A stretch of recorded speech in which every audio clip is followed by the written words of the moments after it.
check is 1 o'clock. Ayan, video po ako ngayon. Kwentong oras kasi nga. Alas 12 ba yun? Anong oras na ako nalagdagan? 11. Ha? 11. Mag-alas 11 pas, mag-alas 12 ano. Naglagan ako ng tuta namin doon sa taas. Kasi tulog ako nung ito. Naglagan sa mama. naka yung dalawang tuta. So ayun,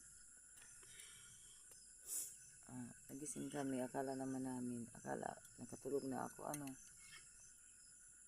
tapos yung tutang dalawa nalaglag nga, tapos hindi na inakit sa taas. Doon sa taas yan, kubo namin sa taas.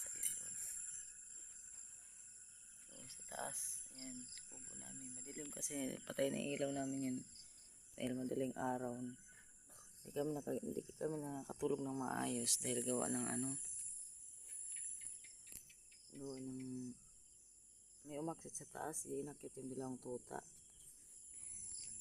Diba? Saan ka makaano ng tuta na na nasa baba tapos inakyat? So napaka-imposible, diba? Napaka-imposible ngayon lang to nangyari ito sa amin sa kubo. Mayroon talaga tayong kasama na hindi natin nakikita. Nakilabutan ako. Ngayon hindi kami nakatulog. Gusto bumaba, yan hindi yung makababa. Kaya naniniwala ako sa mga ganyang elemento na meron talaga sa atin gumagabay, meron talaga sa atin magbabantay. Ang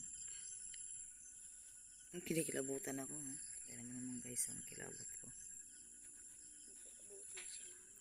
Hindi na kayo makatulog kaya siyempre ginising ko yung mga anak ko. Sabi ko, tinanong ko sila kung bumaba ba sila o kinuha yung tuta.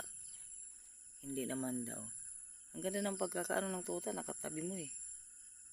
Kay Aliam, yung isa naman kay Lorraine.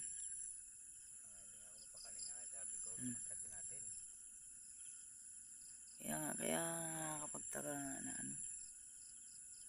ganyan ang nangyayari sa atin dito. Ngayon, for the first time guys, kaya kapag video ako ngayong gabi dahil lagi ko naman nararamdaman na may umaakyat dyan.